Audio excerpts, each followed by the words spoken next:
हमने जो है बात करी थी, आज मुझे बात करनी है पदक्रम।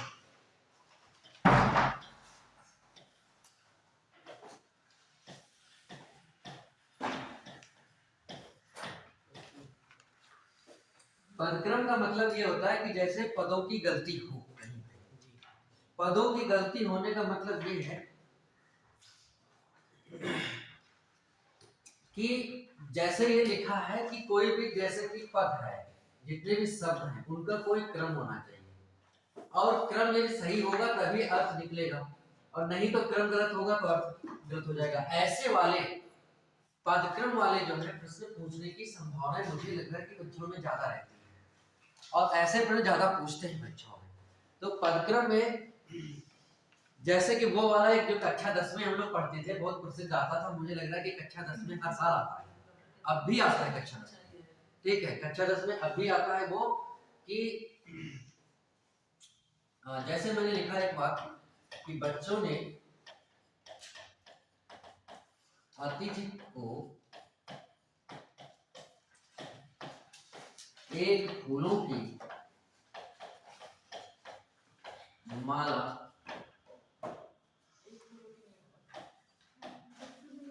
पहनाई। अब देखिए, बच्चों ने अतिथि को एक फूलों की माला पहनाई। अब बात ये है कि हटेगा कुछ नहीं, पदक्रम में प्राय हटता नहीं, हटता है अधिक पद वाले में। द्विरूक्ति या अधिक पद एक ही जैसी चीज होती है, ठीक है। हाँ, इसमें सीरीज चेंज होगी, पदों का क्रम चेंज होगा बस, ठीक है। और हटेगा नहीं, मतलब कोई चीज हटेगा नहीं। जैसे कि यहाँ पे मामला क्या है, एक फूलों की, तो भाई एक फूल से माला कैसे बनेगी, है ना, एक फूल से माला नहीं बनेगी। तो इसका मतलब है कि फूल तो बहुत होंगे, है ना, ये जो एक चीज होगी वो क्या होगी, माला है। तो होना क्या चाहिए था कि बच्चों ने अतिथि को फूलों की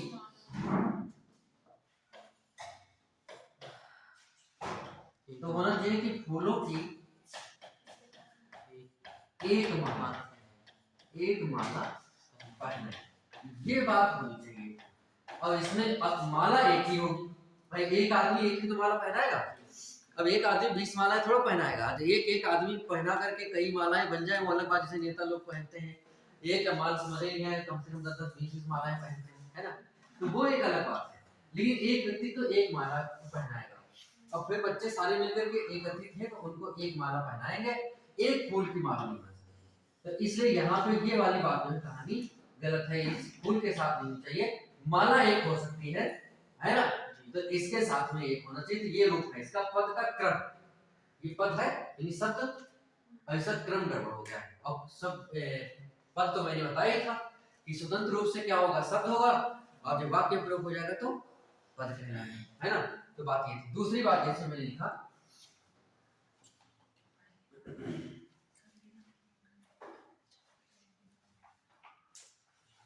कल कई लखनऊ के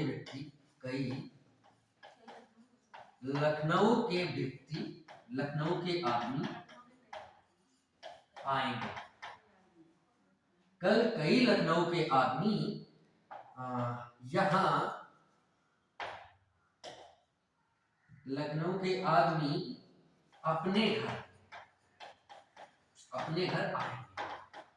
अब जैसे मान लिया कि ये बात हमने लिखी कि कल कई लखनऊ के व्यक्ति या आदमी अपने घर आएंगे, तो यहाँ पे कई लखनऊ होगा नहीं, प्रयोग में तो हम लोग कर लेते हैं, है ना, लेकिन कई नहीं होना चाहिए। तो यानी कि मतलब ये है कि कई लखनऊ नहीं, लखनऊ तो एक ही होगा, व्यक्ति कई हो सकते हैं, कई आदमी। तो यहाँ पे पदक्रम में क्या होगा, यहाँ पे कई आदमी हो जाएगा, है जी। तो यहाँ पे ये वाली बात आपको समझ लेनी है कि वाक्य शुद्धि में जो पदक्रम होता है उसकी भी विशेष बात होती है। जैसे मैंने तीसरा एक उदाहरण बताया था कि अच्छे स्वास्थ्य के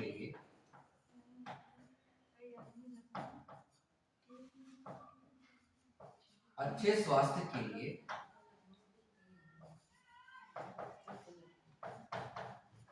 गर्म भैंस का दूध पीना चाहिए। ठीक है, यानी अच्छे स्वास्थ्य के लिए गर्म भैंस का दूध पीना चाहिए। गर्म भैंस नहीं, भैंस गर्म हो तो उसकी बात नहीं है, होना क्या चाहिए? दूध। इसके ये गलत बात हो गई, यहाँ पे इसके साथ में ये चीज नहीं होनी चाहिए, है ना? ये चीज होनी चाहिए, वो किसके साथ में होनी चाहिए? दूध के साथ में। तो होना क्या चाहिए कि ये भैंस का गर्म, है ना, गर्म दूध पीना चाहिए। तो मेरे कहने में तो ऐसे बहुत सारे वाक्य होते हैं,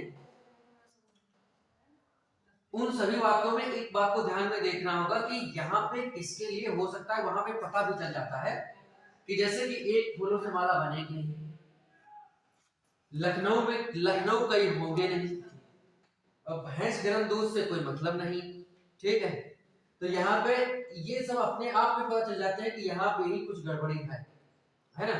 ये लखनऊ नहीं कहीं होंगे, ये फूल एक से नहीं माला बनेगी, वो वहां पे गड़बड़ी लग जाता है। तो इसलिए वो गड़बड़ी है यहाँ पे, तो कहाँ पे फिट किया जाए, तो उसके हिसाब से वहां लगा दिया जाता है, बस यही है। बच्चों ने अतिथि को फूलों की माला पहनाई, हटाना उचित नहीं होता है, क्योंकि हटाना उचित इसलिए नहीं होता है क्योंकि एक लगाने से वहां पे अर्थ में कोई गड़बड़ी नहीं आ रही है। जैसे मैंने यहाँ पे हटा दिया, अच्छे स्वास्थ्य के लिए भैंस का दूध पीना चाहिए, ये सही तो लग रहा है भी, लेकिन यहाँ गर्म को इधर रख देने से कोई भी वाक्य में गड़बड़ी नहीं है, यह सही बात लग रही है। तो यदि इस वाक्य को रखे रहने से कहीं पर किसी भी जगह पे कोई गड़बड़ी नहीं है, तो इसका मतलब है कि पदक्रम की गलती है और उस पद को हटाना नहीं है। अधिक पद वाले में या द्विरूक्ति वाले में, द्विरूक्ति और अधिक पद लगभग एक ही चीज होती है, ठीक है? अधिक पद वाले में पद को हटाना होता है, पदक्रम में नहीं हटाना होता है। पदक्रम में आप जानेंगे कैसे? जानेंगे कि इस जो शब्द गलत लग रहा है उसको किसी दूसरे शब्द के, इस वाक्य में जितने भी शब्द दिए गए उन किसी दूसरे शब्द के साथ लगाने पर वो वाक्य सही आ रहा है, तो इसका मतलब है पदक्रम वाली बात है, हटाने वाली बात, और हटा देने से गलत हो जाएगा। दूसरी बात ये है कि हमें उत्तर विकल्प के हिसाब से देना होता है, तो उसमें लगा होगा और उसमें हटा होगा, तो एक हटा वाला होगा एक लगा वाला होगा, तो मैं आपको बताता हूँ लगे वाले में ही शुद्ध करना है, हटे वाले में नहीं करना है ना? तो यहाँ पे बात है, अब गलत है तो हटाना जरूरी है, ठीक है?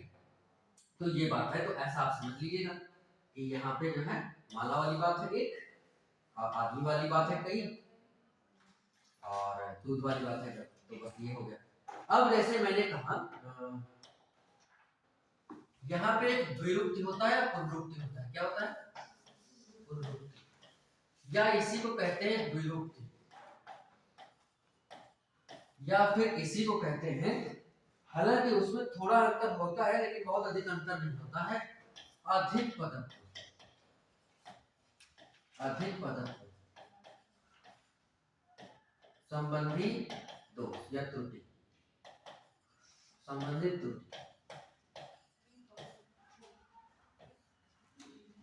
अब देखिए मेरी बात ये है, इसका पुनरुक्ति का मतलब क्या होता है? पुनरुक्ति का मतलब ये क्या होता है? पुनः प्लस उक्ति, पुनः प्लस उक्ति। ये विसर्ग लगा है, विसर्ग का नियम होता है कि विसर्ग से पहले छोटा आ हो, कोई दूसरा स्वर ना, छोटा या बड़ा स्वर हो, कोई दूसरा स्वर ना हो, और बाद में कोई व्यंजन हो और या फिर कोई स्वर हो, तो हो क्या जाएगा? विसर्ग के स्थान पे रा हो जाएगा, ठीक है? तो हमने क्या कर लिया? विसर्ग के स्थान पे रा कर दिया, आधी रा होगा। जब हमने विसर्ग के स्थान पे रा कर दिया तो ये बन गया पुनः और ये बन गया उक्ति। जब हमने संधि पढ़ा था, नहीं आपको पढ़ा था, ठीक है? संधि में ये होता है कि यदि शुद्ध व्यंजन के बाद में यदि कोई स्वर आ जाए तो उस स्वर की मात्रा लग जाती है, इसे कहते हैं संयोग, एक हिसाब से, ठीक है? तो यहाँ पे क्या है कि विशुद्ध व्यंजन है रा, और रा के बाद में स्वर है, और शुद्ध व्यंजन का मतलब होता है जिसके नीचे हलंत लगे, हलंत वाले व्यंजन को शुद्ध व्यंजन कहते हैं। तो रा के बाद में स्वर आया तो स्वर की मात्रा लग जाएगी, तो रा के बाद रा पर स्वर की मात्रा लगेगी, तो रा कौन से, रा के बाद कौन सा स्वर है, उ, तो उ की मात्रा ऐसे लग जाएगी, छोटा उ तो छोटा उ ऐसे लगेगा, ठीक है, छोटा पुनरुक्ति, ठीक है। अब ये उक्ति का मतलब होता है कथन, कथन या बात, है ना, कहा हुआ। अब पुनः मने फिर से, दोबारा, ऐसे तो फिर या दोबारा, तो यानी कि जो बार बार दोबारा वही बात कही जाए, जो बात कही जा चुकी है, तो वो हो जाएगा पुनरुक्ति। इसी से मिलता जुलता एक होता है पुनरुक्ति प्रकाश अलंकार। यदि मतलब कि एक ही शब्द दोहराया जाए, जैसे कि माया दीपक नर पतन भ्रम भ्रम हुए पढ़, क्या लिखा है, भ्रम अब भ्रम, एक ही शब्द दो बार आया जी, तो इसमें क्या है, और अर्थ ना बदले, ये जैसे कनक कनक ते सौगुनी, क्या लिखा है, कनक और कनक है तो दोहराया गया एक ही शब्द, लेकिन इनके अर्थ बदल रहे, तो ये यमक होगा, है ना। और जब अर्थ ना बदले तो श्लेष नहीं, पुनरुक्ति, हाँ पुनरुक्ति प्रकाश होगा, क्या होगा, यानी कि वही बात पुनः कही गई है। तो पुनः का मतलब फिर से वही बात, और उक्ति में कथन या बात, ठीक है।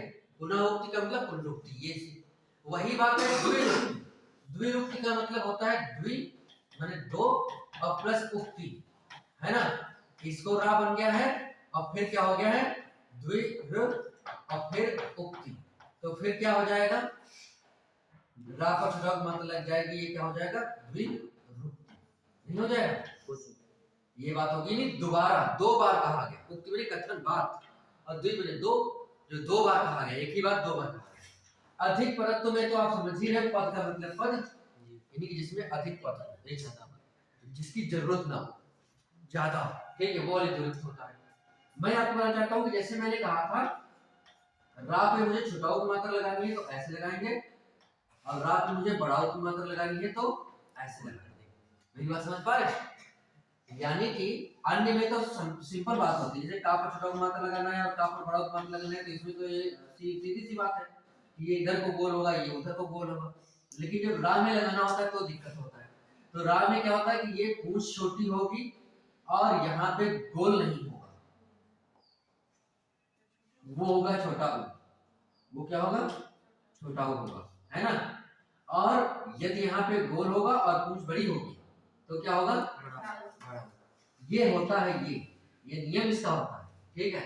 आप इस बात को किताब में ध्यान दीजिएगा। तो कहने का मतलब कि ये यहाँ पे मैंने लिखा तो यहाँ पे जरूरी था थोड़ा बताना, छुटाऊ थी तो इसलिए मैंने छुटाऊ की मात्रा लगाई, द्विरुक्ति, है ना।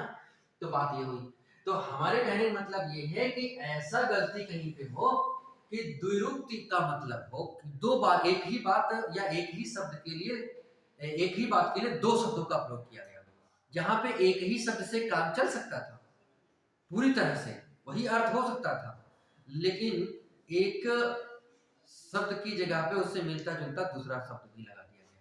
जैसे एक उदाहरण बहुत पूछा जाता है, अभी आया ही था, कौन सा था, मैं आपको बताना चाहता हूँ। इसमें आया था, किसमें आया था, लेखपाल में। लेखपाल का पेपर दिया था किसी ने? नहीं दिया।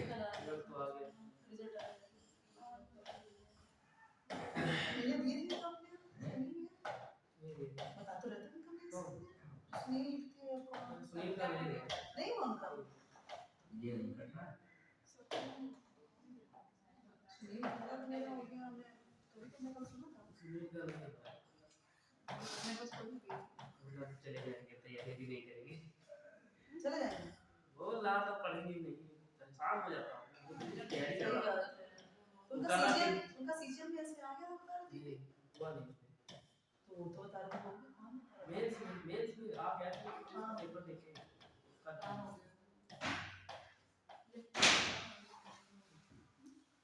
लेखपाल 2014 का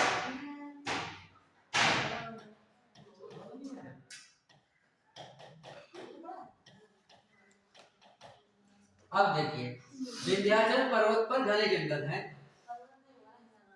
अब देखिए दो बात है, पुनरुक्ति का मतलब एक ही शब्द से काम चल सकता था, लेकिन उसी अर्थ को व्यक्त करने वाला दूसरा भी शब्द लगा दिया गया फालतू में, तो अधिक पद है, द्विरूक्ति है, एक ही बात दो बार कह दी गई है, ठीक है। तो ऐसे वालों में क्या होता है, जैसे यहाँ पे दो बार कही कौन सी बात है, एक बात कहेगी है विंध्य और प्लस होता है अचल। तो अचल का मतलब होता है पर्वत, अचल का मतलब क्या होता है पर्वत, और एक शब्द होता है अचला, अचला माने पृथ्वी, ठीक बात है। तो यहाँ पे अचल का मतलब जो चले ना, अपने स्थान पे स्थिर, तो वो तो हो गया पर्वत, और अचला में चलती नहीं स्त्रीलिंग में, तो हो गया पृथ्वी। अब पहले तो ऐसे ही माना जाता था कि पृथ्वी नहीं चलती है, अब सूर्य चक्कर लगाता है, तो उसी हिसाब से ऐसा लिखा गया है ना। लेकिन कापरनिकस ने बताया कि नहीं नहीं ये बात गलत है, और कापरनिकस ने बताया तो उसको फांसी की सजा दे दी। ये भूगोल में आपने पढ़ा भी है ना, 140 के लगभग बताया था, कितना बताया था ईस्वी के लगभग 1600 के लगभग बताया था। अच्छा अच्छा, तो कहने का मतलब ये है कि उस समय की धार्मिक मान्यताएं बहुत जबरदस्त होती थी, हालांकि आज की भी धार्मिक मान्यताएं कम नहीं, आज की भी धार्मिक मान्यताएं उतनी ही कट्टरवादी है जितनी प्राचीन काल में थी। अंतर बस इतना है कि पहले एक व्यक्ति के आदेश ही सब कुछ होता था, जैसे राजा होते थे, राजा मूड में नहीं आया तो खत्म करो। आज जैसे लोकतांत्रिक मामला है तो इतनी जल्दी नहीं खत्म कर पाओगे, हाँ इतनी जल्दी नहीं खत्म कर पाओगे, और धोखे से कर सकते हैं, ठीक है। तो कहने का मतलब विंध्य और पर्वत और फिर पर्वत, विंध्य और अचल माने पर्वत और फिर पर्वत, विंध्य पर्वत, पर्वत पर घने जंगल है, ऐसा नहीं अर्थ निकल जाए। या तो केवल इतना कहा जाए कि विंध्याचल पर्वत पर, इसको हटा दे, विंध्याचल नहीं, विंध्याचल पर घने जंगल, इतना कहा जाए। और यह कहा जाए कि विंध्य पर्वत पर, है ना, घने जंगल है, यानी कि ये बात कही जाए विंध्य पर्वत, विंध्य पर्वत है ना, विंध्य पर्वत पर घने जंगल है। या तो इतना कहा जाए, और नहीं कहा जाए तो ये कहा जाए कि विंध्याचल, विंध्याचल पर घने जंगल, तो इसका मतलब अधिक पद था इसलिए बात ये गड़बड़ हुई है। जैसे मैंने दूसरा लिखा, ये परीक्षाओं में आते भी खूब है, मैंने दूसरा लिखा जैसे कि उदाहरण में कि विरहिणी स्त्रियां, विरहिणी स्त्रियों, विरहिणी स्त्रियों का जीवन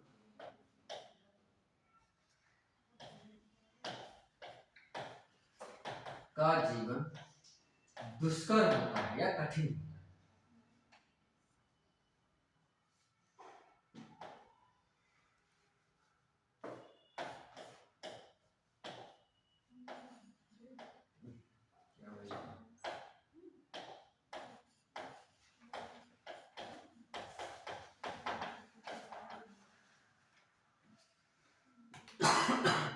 तो देखो यहाँ पे गलती क्या है,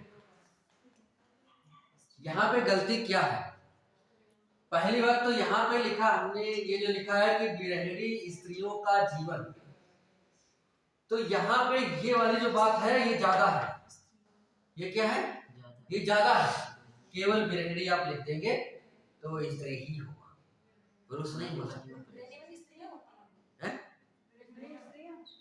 हाँ विरहिणी का मतलब स्त्री ही होगा, विरहिणी पुरुष नहीं होगा, तो विरही होगा, पुरुष तो उसका लिए दूसरा शब्द है ना। दूसरी बात, कोई पशु पक्षी वाले के मामले में होगा नहीं है, ठीक है। यदि हमने विरहिणी लिखा तो इसका मतलब स्त्री लिखने की जरूरत नहीं है, इतने से ही काम चलेगा। तो यहाँ पे ये गलत है, ये दोनों एक साथ लिखे गए हैं, तो इसका मतलब अधिक पद है, द्विरूक्ति है, एक ही बात दो बार कहेगी, विरहिणी स्त्रियां हैं ये, उसमें कहने की जरूरत नहीं है ना। दूसरी बात, जैसे ये लिखा जाए कि गंगा नदी भारत की, गंगा नदी भारत की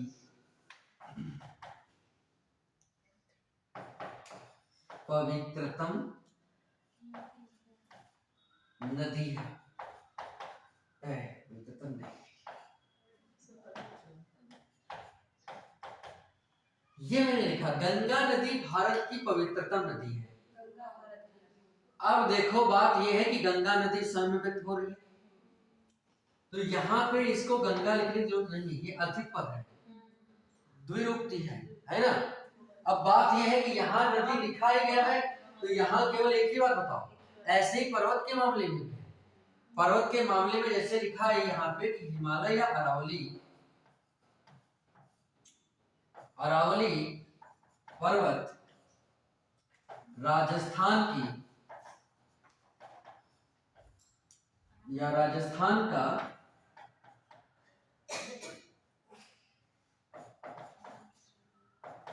सबसे बड़ा या सबसे बड़ी पर्वत श्रेणी है, पर्वत श्रेणी है। अब देखिए मेरी बात यह है कि पर्वत श्रेणी है, अरावली पर्वत राजस्थान का, राजस्थान की सबसे बड़ी श्रेणी है ना, राजस्थान की सबसे बड़ी पर्वत श्रेणी है। तो यहाँ पे अरावली जो पर्वत लिखा गया ये गलत बात है, ये क्या है, गलत है, नहीं होना चाहिए, क्योंकि पर्वत बाद में लिखा गया, ये गलत ज्यादा जोड़ दिया है, उतने से बात स्पष्ट हो रही है। अरावली राजस्थान की सबसे बड़ी पर्वत श्रेणी, वो तो बता ही रहा है कि ये क्या है, तो यहाँ पे अधिक लिख दिया गया, इतना याद ना लिखा जाए तो काम चलेगा पूरी तरह से, है ना। तो बात यह है कि अधिक पदत्व और मैंने बताया था अधिक पदत्व और पुनरुक्ति थोड़ा अंतर होता है। क्या अंतर होता है, आप दोनों सामने लिखा है। जैसे मैंने कहा था पुनरुक्ति और एक होता है अधिक पदत्व, यानी पद अधिक है। तो देखो बात यह है कि जैसे पुनरुक्ति का मतलब ये हुआ, पुनरुक्ति ये हुआ जैसे ये विंध्याचल वाली बात है, अचल और पर्वत ये दोनों पुनः उक्ति, दोबारा कही गई वही बात, ठीक है। विरहिणी और स्त्री ये दोबारा कही गई वही बात। और अधिक पद ये है, गंगा और नदी ये दोनों पद हैं अलग अलग, लेकिन ये ज्यादा है, ये क्या है, ज्यादा है, इसकी जरूरत नहीं थी, इतना था। ये पर्वत क्या है, ज्यादा है, इसकी ये क्या है, पुनरुक्ति है, वही बात फिर कह दी। ये क्या है, पुनरुक्ति है, यही बात फिर कह दी। और ये वाले क्या है, अधिक पद, पद ये अधिक है, पद दोनों अलग अलग है लेकिन अधिक है, ठीक है। तो ऐसे वाले प्रश्नों के ध्यान में रखना होता है कि यदि कोई चीज को बार बार वही बात लिख रहा है तो वो गलत है ना। कभी कभी ऐसा पढ़ने में आता है कि जैसे लिखा है विंध्याचल पर्वत, तो ये सही लग रहा है लेकिन कहने में विंध्याचल ही कहा जाता है, लेकिन यही चीजें मुझे जाननी होती हैं कि कहाँ पे कौन सी चीज कठिनता में है ना।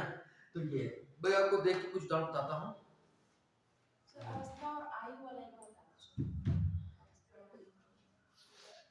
हाँ वो आएगा, ठीक है।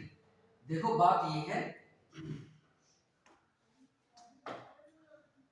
मैंने ये बात कही है जैसे कि अवस्था का मतलब ये होता है और आयु का मतलब होता है और एक उम्र का मतलब होता है, ठीक है। अवस्था और आयु लगभग एक चीज होती है ना, आयु कितनी हो गई है, और उम्र एक अलग चीज होती है, अलग। वैसे तो ये सब पर्यायवाची होते हैं, फिर भी ऐसा माना जाता है कि हमारी जो उम्र बताई गई है, जैसे कि मेरी उम्र 30, मेरी आयु 30 साल है, क्या है, 30 वर्ष है, 30 वर्ष है। तो मेरी आयु 30 वर्ष है, ये सही नहीं है। आयु का मतलब ये होता है कि कुल कितना जीवन कितना कुल है, कुल जीवन। आयु का मतलब होता है कुल जीवन कितना है। जैसे कि उसकी आयु 30 वर्ष है, तो इसका मतलब है कि 30 ही साल तक वो जिएगा, मेरी बात समझ रहे, उसके बाद वो नहीं जिएगा। और अवस्था का मतलब ये है, उम्र, अवस्था का मतलब ये है कि इतने साल का हो गया है। अवस्था और उम्र दोनों एक साथ हो सकते हैं, लेकिन फिर भी दोनों में अंतर रहेगा। उम्र में खास तौर से ये होता है कि यहाँ आयु ना रख करके हमें क्या रखना चाहिए, उम्र रखना चाहिए। क्या रखना चाहिए, उम्र, क्योंकि मेरी उम्र 30 साल है, मतलब मुझे और भी आगे जीना है। और आयु का मतलब है कि बस इतनी खत्म कहानी, इतने तक रहना है ना। ये मामला रह जाता है। तो इसलिए उम्र जो है, जो चल रहा है उसको लेना चाहिए, चल रहा है उसको लेना चाहिए। और कुल कितनी आयु इसको लेना चाहिए। अवस्था में प्राय जो है विशेषण गुणवाचक वाला विशेषण होगा तभी अवस्था जुड़ेगा। जैसे कि वह उसकी अवस्था बुढ़ापा की अवस्था है, युवा अवस्था है, किशोरावस्था है, शैशवावस्था है, अवस्था उसमें जुड़ेगा, है ना। और ऐसा मतलब जो आए तो ठीक है, नहीं तो दो से काम चले, एक उम्र से काम चलेगा आपका, किससे काम चलेगा, उम्र से, और दूसरा काम चलेगा किससे, आयु से। ये कोई ऐसा शब्द लिखा गया है कि उसकी तो इसमें लिखा हुआ इस समय आपकी आयु 40 वर्ष है, लेकिन उसको शुद्ध करके अवस्था कर देंगे। इस समय आपकी आयु 40 वर्ष है। इस समय आपकी आयु 40 वर्ष है। 40 वर्ष है। ये जैसे है वाक्य ना, तो यहाँ पे मेरे ख्याल से उम्र होना चाहिए, क्योंकि अवस्था आपकी क्या है, उसमें क्या लिखा है, उम्र नहीं लिखा है, पृथ्वीनाथ पांडे की आपकी अवस्था 40 साल है आपकी। वैसे मेरे ख्याल से उम्र 40 वर्ष होना चाहिए और आयु की जगह पे। दूसरी बात यह है कि अवस्था में प्राय मेरे ख्याल से तो गुणवाचक ही वाले होते हैं, लेकिन यहाँ पे उन्होंने लिखा है कि अवस्था इस भाव को व्यक्त करे कि इस समय तुम्हारी उम्र कितनी हो गई है, तो हो सकता है ये बात, ठीक है। अन्यथा विकल्प पे भी बहुत सी बातें डिपेंड करती हैं कि जैसे उसमें उम्र वाला विकल्प ही ना हुआ हो, है ना।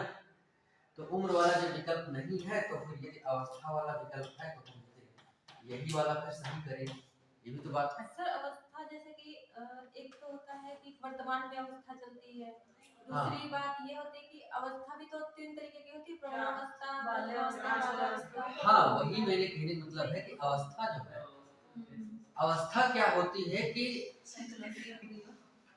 एक गुणवाचक में जाएगा कि मतलब कि कितना किस समय हो चुका है, और युवावस्था है कि प्रौढ़ावस्था है कि वृद्धावस्था है, हाँ कि शैशवावस्था है, ये अवस्था में रहता है। अवस्था क्या कहती है कि एक कुछ अवधि को दर्शाती है ना। कुछ अवधि का मतलब है कि इतनी उम्र, इतने से इतनी समय, यहाँ से यहाँ तक किसी निश्चित समय को यानी अवधि को दर्शाने वाली। और इसमें 40 लिखा गया है कि मतलब एक केवल एक बात लिखी गई, एक चीज लिखी गई। तो एक चीज लिखे होने की अवस्था में उम्र ज्यादा सही माना जाता है, ठीक है। अवस्था पीएन पांडे के लिए लिखा है तो हम गलत तो नहीं कह सकते हैं, लेकिन हमें ऐसा लगता है कि हो सकता है जहाँ पूछा गया उसमें अवस्था ही विकल्प में हो ही ना, तो उसके हिसाब से, क्योंकि पीएन पांडे में मैंने देखा जाता उसमें आईएएस में और पीसीएस में जो दिए गए हैं वही वाले उन्होंने उदाहरण दिए हैं, तो हो सकता है कि विकल्प में अवस्था हो तो उस हिसाब से अवस्था सही है ना, अन्यथा उम्र ज्यादा सही होता है। तो अवधि वाली जब बात होती है कि इतनी अवधि पता चले, तो अवधि में किशोरावस्था की अवधि होती है इतने से इतने साल, युवावस्था की भी अवधि होती है इतने से इतने साल, प्रौढ़ावस्था में भी अवधि होती है इतने से इतने साल, वृद्धावस्था की भी एक उम्र होती है इतने से बाद वृद्धि माने जाएंगे, है ना। तो एक अवधि वाली, निश्चित अवधि वाली जो बात होती है मेरे ख्याल से, है ना, अवधि वो होती है अवस्था में। अब कुल जीवन कितना है वो होता है आयु में, और चल रहा जो मामला होता है कि उसका किस साल बताया जाए, चलने वाला साल, तो वो उम्र में होती है। तो ऐसा गिनती वाला मामला आए तो उम्र वाला ही लगाना, उम्र नहीं है तो अवस्था में लगाना, दोनों है उम्र अवस्था तो मेरे ख्याल से तो उम्र लगाना, है ना, मेरे ख्याल से उम्र ही लगाइएगा, ठीक है। और जैसे उम्र नहीं विकल्प है तो सीधा है अवस्था लगाएंगे, है ना। तो बात ये यह एक राजनीतिक समस्या, यह एक राजनीतिक समस्या,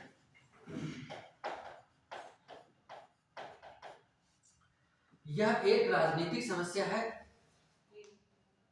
एक राजनीतिक, यह राजनीतिक एक समस्या है, ये भी ठीक नहीं लग रहा है ना। वैसे राजनीतिक समस्याएं होती हैं, इस समस्या की जगह पे कोई दूसरा शब्द का भी प्रयोग किया जा सकता है, वही ठीक है, इसकी जगह पे भी कोई दूसरा शब्द का प्रयोग किया जा सकता है, लेकिन किया तब जा सकता है जब इसके आगे उस समस्या का कुछ विशेष बात बताई, मतलब कि किस कोई मंत्रालय जैसी बात दी गई हो, कोई विभाग जैसी बात दी गई हो, तो यहाँ पे अलग कर सकते हैं, अन्यथा राजनीतिक समस्या ठीक है। दूसरी बात यह है कि जहां तक राजनीतिक इस प्रश्न का सवाल है, इसका इसके आगे लाया जाए तो भी नहीं बनेगा, यही पे सही, ठीक है। जहां तक इस शब्द का और इस शब्द की वर्तनी की बात है तो इसकी वर्तनी भी ठीक है, इसकी भी वर्तनी ठीक है। क्यों?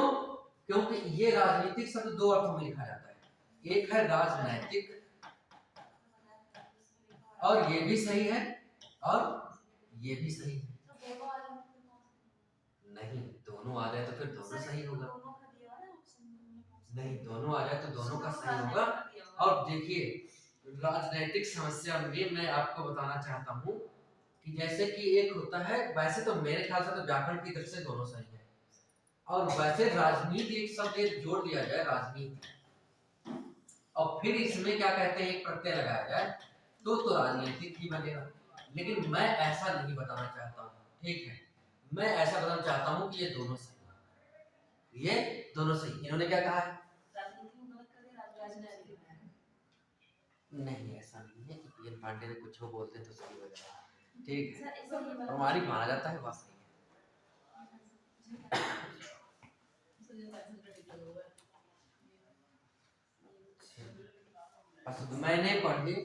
मैंने पढ़ते हुए दो कुत्तों को देखा, पढ़ते हुए मैंने दो कुत्तों को देखा, मैंने पढ़ते हुए दो कुत्तों, हमको भी लग रहा है पढ़ते हुए मैंने दो कुत्तों को देखा, मैंने दो कुत्तों को पढ़ते हुए देखा। पढ़ते हुए क्या है? एक क्रिया का विशेषण है, और क्रिया विशेषण में यह भी नियम होता है कि क्रिया के पहले आना चाहिए, क्रिया विशेषण क्रिया के पहले नहीं क्रिया के साथ में रहना चाहिए, ठीक है। अब इसमें पढ़ते हुए, तो पढ़ते हुए देखने का मतलब यह हुआ कि क्रिया जो हो रही है, जो हम देख रहे हैं, देखने की क्रिया हम किसके साथ कर रहे हैं कि पढ़ते हुए, उसको मैं पढ़ते हुए काम ऐसा कर रहा हूँ, मैं देख रहा हूँ, ठीक है। तो मेरे समझ से तो यह होना चाहिए मैंने दो कुत्तों को पढ़ते हुए देखा, है ना। अब हाँ, जैसे ये लिखा होना चाहिए, वो कह रहा है कि मैंने पढ़ते हुए, मतलब मैं पढ़ रही थी तो मैंने पढ़ते हुए देखा कि दो कुत्ते हैं, ये सेंस निकल रहा है। मैं पढ़ रही थी और दो कुत्तों को मैंने देखा, सेंस ये निकल रहा है। वो ये सेंटेंस अलग हो रहा है, मैंने पढ़ते हुए। हाँ, मैं यही कह रहा था कि मतलब कि जैसे पढ़ते हुए देखा, मतलब क्रिया के साथ में विशेषण लगा, मतलब कि मैं देखा और पढ़ भी रहा था। देखा मैंने किसको देखा? कुत्तों को पढ़ते हुए देखा, ठीक है। अब वही बात इन्होंने लिखा है कि पढ़ते हुए मैंने दो कुत्तों को देखा, तो अब इन्होंने पढ़ते हुए अब इन्होंने जैसे कि संज्ञा के साथ में लगाया है, मैं कैसे कर्ता के साथ में, तो मेरे हिसाब से तो क्रिया का विशेषण जो है, क्रिया जो देखने की हो रही है, विशेष बात यह है कि पढ़ते हुए देखा जा रहा है ना। वह बोलते हुए खाता है, तो खाने की विशेषता क्या है कि वो बोल भी रहा है, खा भी रहा है, ठीक है। तो ऐसे ही मतलब होता है, तो ये है क्रिया विशेषण। और क्रिया विशेषण की विशेषता ये होती है कि आप देखिएगा क्रिया विशेषण में, आप पढ़िएगा क्रिया विशेषण में, किसी के पास आदित्य पब्लिकेशन वाली किताब हो तो उसमें लिखा है साफ साफ, क्रिया विशेषण में ये होता है कि क्रिया के पहले वो होना चाहिए, तो ये पढ़ते हुए जो लिखा है वो क्रिया के पहले होना चाहिए।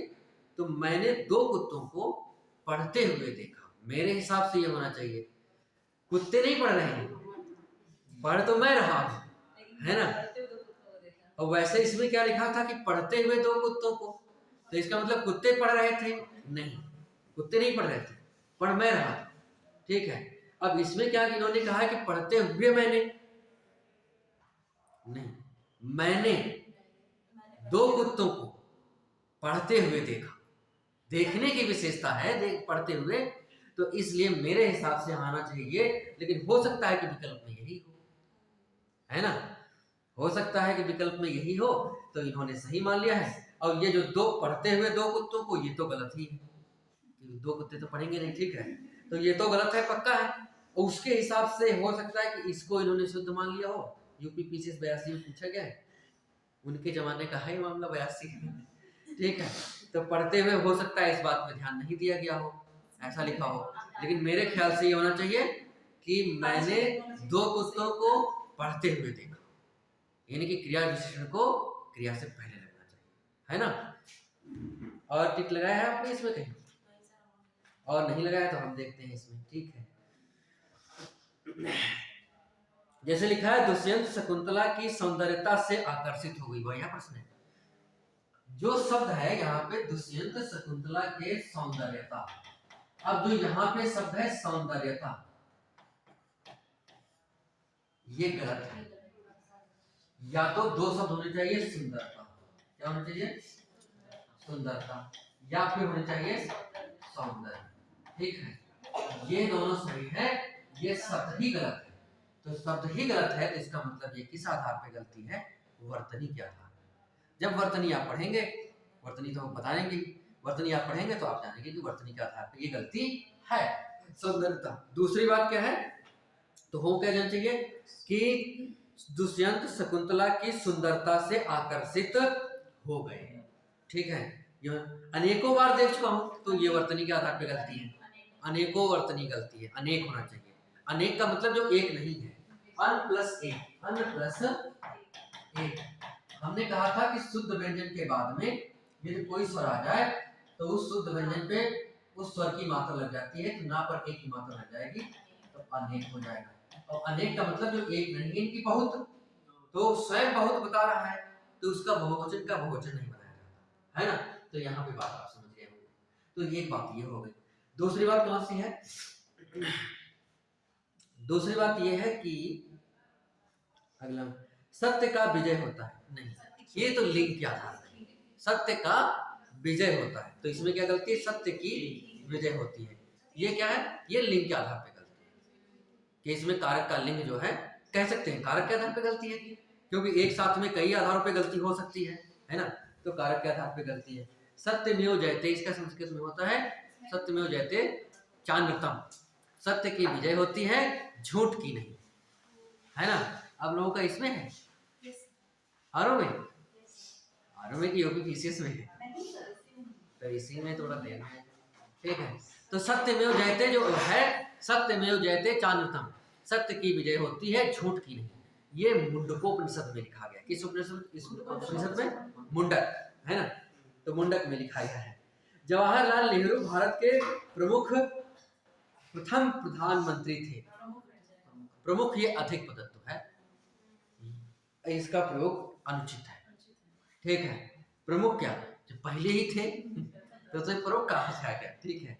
तो ऐसे तो बाघ और बकरी एक घाट पर पानी पीती है, तो क्रिया का लिंग और वचन क्या होता है, कर्ता के अनुसार होता है। कर्ता इसमें दो है, बाघ और बकरी, तो एक से ज्यादा कोई चीज होती है तो बहुवचन हो जाता है, तो इसका मतलब क्रिया बहुवचन लगनी चाहिए, है ना।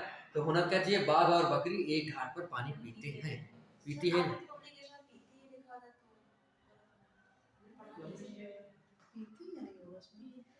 कहाँ लिखा है, नहीं मेरे ख्याल से नहीं।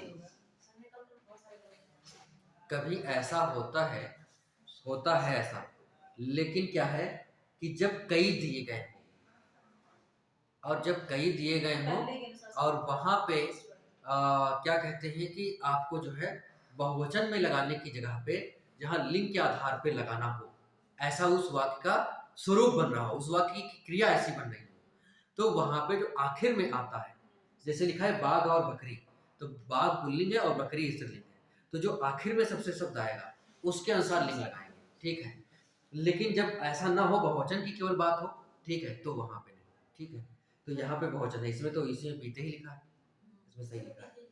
उनकी व्यवहार अच्छी नहीं है, तो ये कारक के आधार पे मान लो या लिंग के आधार पे मान लो, ये दोनों आधार पे गलती है। तो उनकी नहीं, उनका व्यवहार बने अच्छा नहीं, उनका व्यवहार अच्छा नहीं, सर बाघ और बकरी पानी पीती है, ये हो सकता है? नहीं होना चाहिए।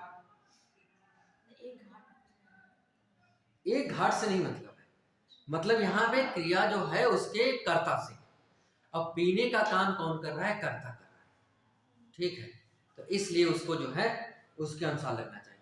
वो जो आप क्रिया बता रही हैं कि उसके अनुसार होता है, वो कहीं पे ऐसी जगहों पे, विशिष्ट जगहों पे होता है जहां पे क्रिया जो है उसका लिंग निर्धारण करना हो, और वो लिंग निर्धारण जो है उसके क्या कहते हैं कि जितने शब्द दिए गए हैं कर्ता के, उसमें उन सब में कर्ता में ऐसा हो कि वचन के आधार पे ना हो करके लिंग के आधार पे लिखना हो, तब हो सकता है ऐसा कोई वाक्य हो, तब, नहीं तो सब में नहीं होता।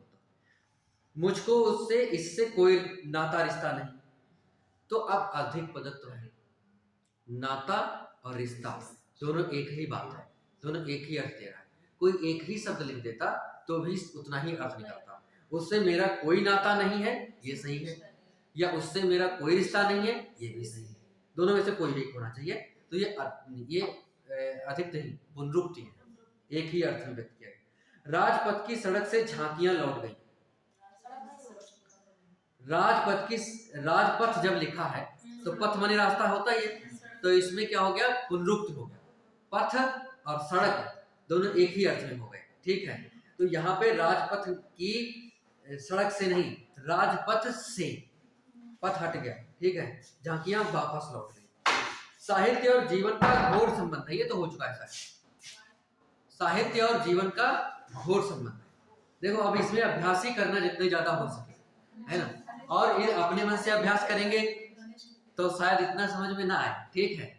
और मैं व्याख्या करूंगा और साथ में सभी लोग मिलकर व्याख्या कर रहे हो ना, तो ज्यादा आपको समझ में आएगा। जैसे इसने लिखा है कि साहित्य और जीवन का घोर संबंध है, ये शायद हो भी चुका है। तो घोर संबंध होना ये इसमें नहीं माना जाता। संबंध जब होता है तो वो घनिष्ठ होता है, ठीक है, वो गहरा होता है, तो इसलिए घनिष्ठ माना जाता है। तो इसलिए घोर नहीं, ये इसमें क्या है? संज्ञा का अनुचित प्रयोग। लिखा है दूसरे में, सच में क्या तुम्हें प्रथम स्थान मिला है? सच में क्या तुम्हें प्रथम स्थान मिला है? क्या नहीं, ये प्रश्नवाचक अपने आप हो जाता है। सच में तुम्हें प्रथम स्थान मिला है, ये होना चाहिए, है ना। तो कहने का मतलब ये है कि कुछ ज्यादा प्रयोग, अधिक तत्व है। न जाने कितने बेशुमार जीव पैदा होते हैं, न जाने कितने बेशुमार जीव, न जाने यानी कि जिनकी संख्या नहीं है, जिनको जाना नहीं गया। और दूसरा लिखा बेशुमार, बेशुमार में जिनकी गिनती नहीं हो सकती, जिनको हम जान नहीं सकते, यानी कि पुनरुक्ति दोष है। न जाने भी वही अर्थ है, न जाने कितने, और बेशुमार में न जाने कितने असंख्य। तो इसलिए एक ही होना चाहिए, न जाने कितने जीव पैदा होते हैं, बेशुमार नहीं होगा, ठीक। हालांकि एक तरफ से नहीं, हम छूट के बता रहे हैं। एक बहुत अच्छा आ गया, रविवार के दिन छुट्टी रहती है, दिन नहीं होगा। क्यों? क्योंकि वार का मतलब खुद दिन होता है, वार का मतलब, तो दिन और दिन दो बार आ गया तो पुनरुक्ति हो गया नहीं। तो कहने का मतलब रविवार, वार ने दिन, तो दिन का और फिर लिखना है दिन, तो रविवार के दिन, तो रवि दिन के दिन, ऐसा नहीं। तो रविवार के दिन नहीं, रविवार को छुट्टी होती है, ठीक है। अगला लिखा है, श्याम की माँ भारी दुखी है। भारी नहीं, बहुत है ना, भारी तो माँ तो नहीं, ठीक है। मैंने वहां जाकर बहुत बड़ी अशुद्धि कर दी। नहीं, गलती। देखो 87 में आईएएस में पूछा गया है। उसने संपादक को एक कविता लिखी, मैंने उसको एक चिट्ठी लिखी, ये भी गलत है। मैंने संपादक को एक कविता लिखी, ये भी गलत है ना। ये चिट्ठी लिखने वाली कहानियां, जैसे कि किसी का नाम बता दे, उसको मैंने चिट्ठी लिखी, तो चिट्ठी लिखी नहीं, भेजी, है ना। चिट्ठी तो हम स्वयं लिखेंगे, उसका नाम दे दिया संपादक का, मामा को चिट्ठी लिखी, बहन को चिट्ठी लिखी। तो जो हमने चिट्ठी लिखी वो कुछ लिखने, और मैंने औपचारिक चिट्ठी लिखी, ये ठीक है। मैंने शासकीय चिट्ठी लिखी, ये ठीक है। मैंने व्यक्तिगत चिट्ठी लिखी, ये ठीक है। मैंने निमंत्रण के लिए चिट्ठी लिखी, ये ठीक है। लेकिन किसी का नाम दे करके उसे बताया जाए कि मैंने मामा को एक चिट्ठी लिखी, तो इसका मतलब लिखी नहीं, फिर वो भेजी, है ना। तो वैसे ही उसने संपादक को एक कविता लिखी, तो इसका मतलब संपादक क्या होते हैं, पत्रिकाओं के संपादक होते हैं। तो उनको कविताएं भेजी जाती हैं, तो वो कविताओं को अपना अच्छी कविताएं है तो अपनी पत्रिका में छापेंगे। तो वैसे ही तो भेजी जाती है, लिखी नहीं जाती, भेजी जाती है, ठीक है। कई दिनों की बदली के पीछे आज धूप आई है। बदली के पीछे, कई दिनों के बदली के पीछे आज धूप आई है, तो पीछे नहीं, बाद, कई दिनों के बाद, है ना। तो आज मैंने बाजार जाना है, ये कारक अशुद्धि है। ये क्या है, कारक, मैंने नहीं, सर्वनाम में अशुद्धि है और सर्वनाम किस आधार पे, कारक। सर्वनाम का कारक गलत लिखा है, तो उसमें कर्ता कारक लिख दिया जाए, होना क्या चाहिए, कर्म कारक। आज मुझे बाजार जाना है, ठीक है। आपकी पुस्तक जो मेरे पास थी खो गई। आपकी पुस्तक जो मेरे पास थी, अब ये समझनी होगी, ठीक है। आपकी पुस्तक जो मेरे पास, जो मेरे पास,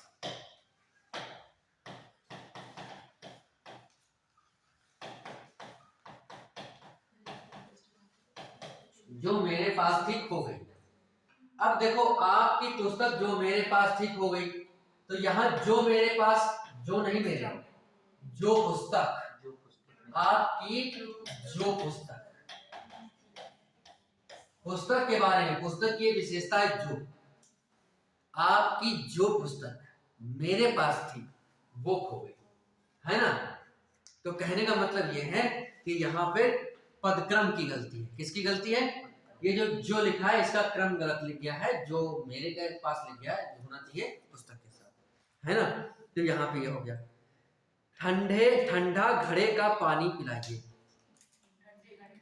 अब वो वाली बात होगी, ठीक है। ठंडा घड़े का पानी पिलाइए। अब देखो पदक्रम वाली बात हो गई, ठंडा घड़ा नहीं, पानी ठंडा होना चाहिए। पानी ठंडा, ठंडा क्या होगा, ठंडा होगा पानी, घड़े का ठंडा पानी पिलाइए, ये पदक्रम वाली बात है ना। दूसरी बात कौन सी है, डाल में चिड़िया बैठी है। अब ये कारक वाली गलती है, डाल पर चिड़िया बैठी है ना। मुझे आप पुराने पते से पत्र भेजिए, पत्र दीजिए।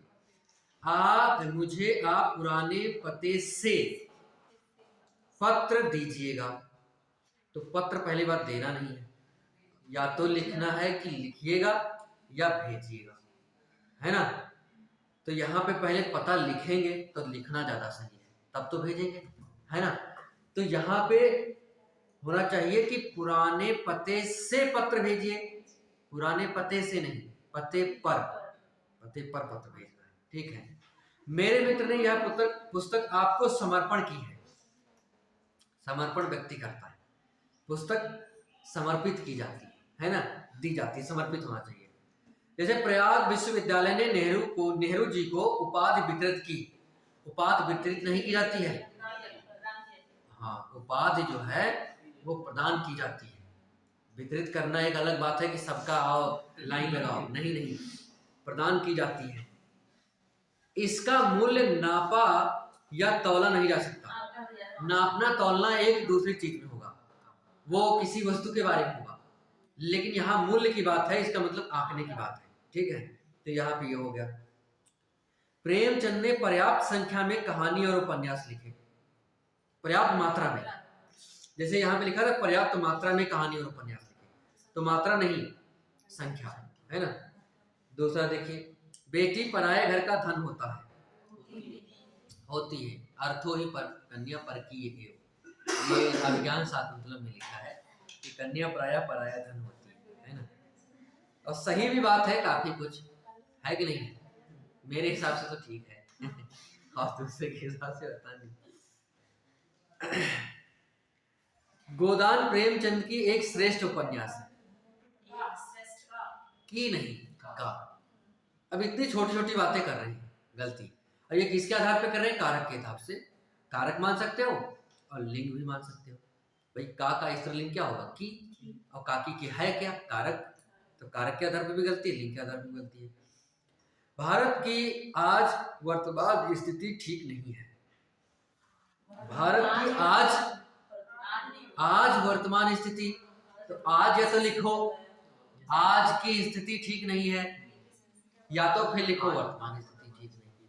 दोनों अधिक पद, मतलब अधिक नहीं, दोनों का अर्थ एक ही है, पुनरुक्ति है ना। तो पुनरुक्ति दोष इसमें आ गया। तुम चोरी के कारण दंड के योग्य हो। तुम चोरी के कारण दंड के योग्य हो। दंड के योग्य होने का मतलब है चोरी के कारण दंड प्राप्त करने के योग्य हो या पाने के योग्य हो। ठीक है, केवल दंड कहना उचित नहीं है। तुम मेरे तरफ क्या देख रहे हो? मेरे तरफ नहीं, ये कारक अशुद्धि है। ठीक है, और कह सकते हैं सर्वनाम अशुद्धि है। दोनों बातें मेरी तरफ। शरणागत में आए हुए, अब शरणागत में आए हुए, अब देखो ये है क्या? हाँ, शरणागत का मतलब आगत में आया, शरण में। शरणागत का मतलब होता है जैसे लिखा है शरणागत लिखा है। अब शरणागत एक कहानी भी है वृंदावन लाल वर्मा की। ठीक है, तो शरणागत का मतलब होता है शरण और प्लस आगत। और आगत माने आया हुआ, आगत माने आया हुआ। तो यहाँ पे बात ये है शरण में आया। कहाँ पे? शरण में आया हुआ।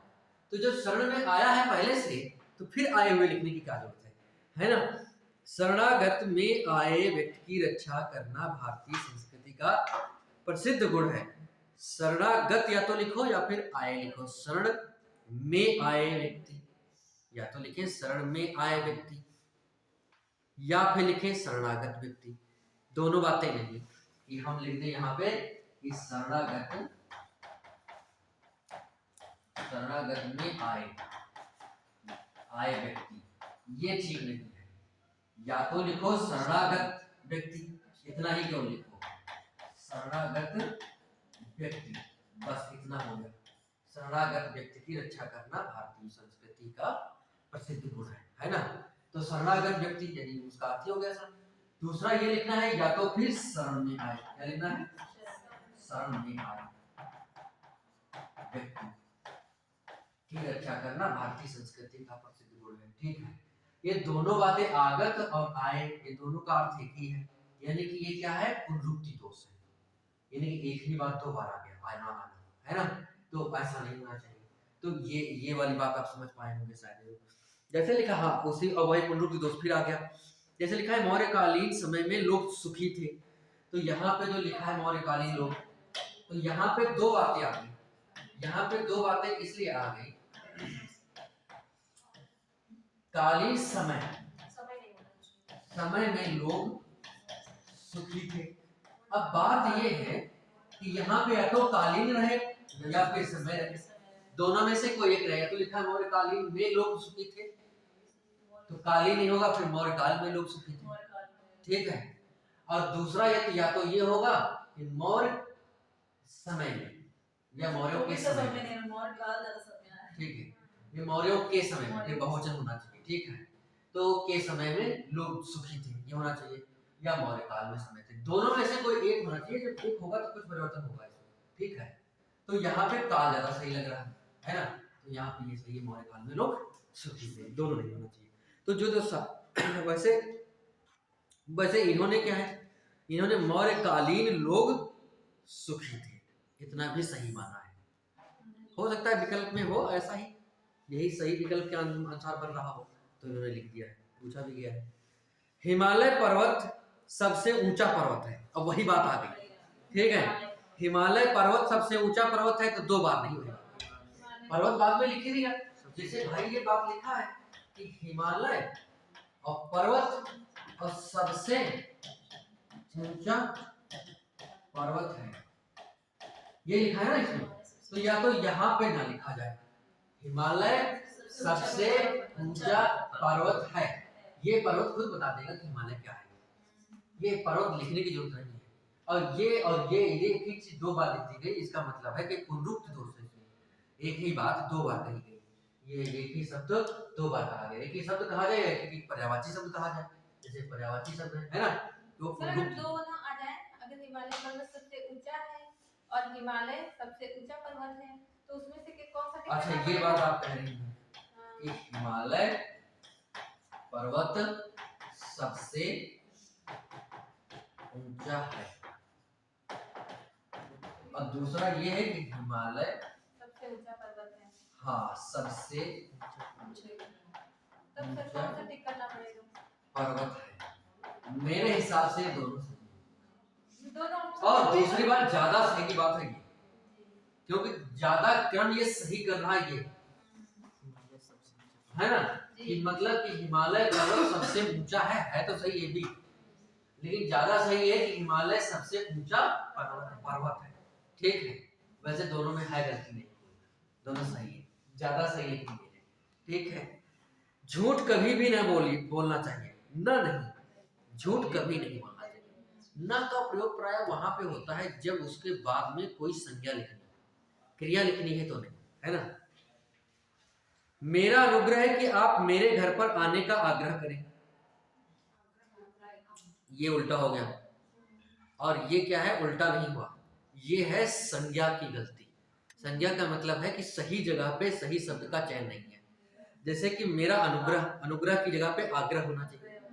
अब कि आप मेरे घर आने का आग्रह करें, आग्रह नहीं फिर अनुग्रह करें। अनुग्रह का मतलब होता है कृपा करना, अनुग्रह का मतलब क्या होता है, कृपा, और आग्रह का मतलब अनुरोध, किसी से रिक्वेस्ट करना। तो पहले आप कृपा करेंगे, मेरा अनुग्रह है कि आप मेरे घर आने का आग्रह करें, मेरी कृपा है कि आप मुझे बुलाएं, ये नहीं होगा। आपसे अनुरोध है कि आप मेरे घर आने की कृपा करें, ये सही है। तो यहाँ पे ये अनुचित शब्द का प्रयोग हुआ है, यानी कि अनुग्रह की जगह पे आग्रह होना चाहिए और अनुग्रह की जगह पे आग्रह होना चाहिए, दोनों में का अंतर है। ठीक है, पुस्तक पढ़ा जरूर लेकिन समझ ना सका, तो पुस्तक पढ़ा जरूर नहीं, पुस्तक स्त्रीलिंग है, तो पुस्तक पढ़ी जरूर लेकिन समझ ना सका। ठीक है, तुम केवल बोलना मात्र जानते हो, अधिक पद है तो ठीक है, तुम केवल बोलना मात्र जानते हो, बोलना मात्र जानते हो, तुम केवल बोलना मात्र जानते हो, ये लिखा गया है। तो इसका मतलब तुम केवल बोलना मात्र जानते हो, तो ये तो मात्र एक होगा, एक केवल होगा, दोनों का अर्थ एक ही है, दोनों का अर्थ एक ही नहीं है। तो इनमें से दोनों में से कोई एक ही होना चाहिए, और एक भी होना चाहिए तो कौन सा मैं एक कर सकता हूँ, देखो गिनने वाली रुपए पैसे की बात हो तो ये लगाना चाहिए, है ना, गिनने वाली या रुपए पैसे की बात हो तो मात्र में ये लगाना चाहिए, और ये दूसरी कोई बात हो तो केवल ये लगाना। तो तुम केवल बोलना जानते हो, ये सही, तुम बोलना मात्र जानते हो, ये ज्यादा सही नहीं है, मेरे हिसाब से तो गलत है, क्योंकि मात्र का प्रयोग वहां होता है जहां रुपए या गिनने वाली बात होती है। ठीक, तो यहाँ पे होना चाहिए ये गलत, तुम केवल बोलना जानते हो। ठीक है, अब बात है, इस घर में 2 पुरुष 3 स्त्री रहते हैं, इस घर में 2 पुरुष और 3 स्त्री रहते हैं, स्त्रियां रहती हैं। अब की में देखो ऐसा मामला है जो आपने कहा, ठीक है, इस घर में 3 पुरुष और 3 स्त्रियां, 3 स्त्रियां रहती हैं।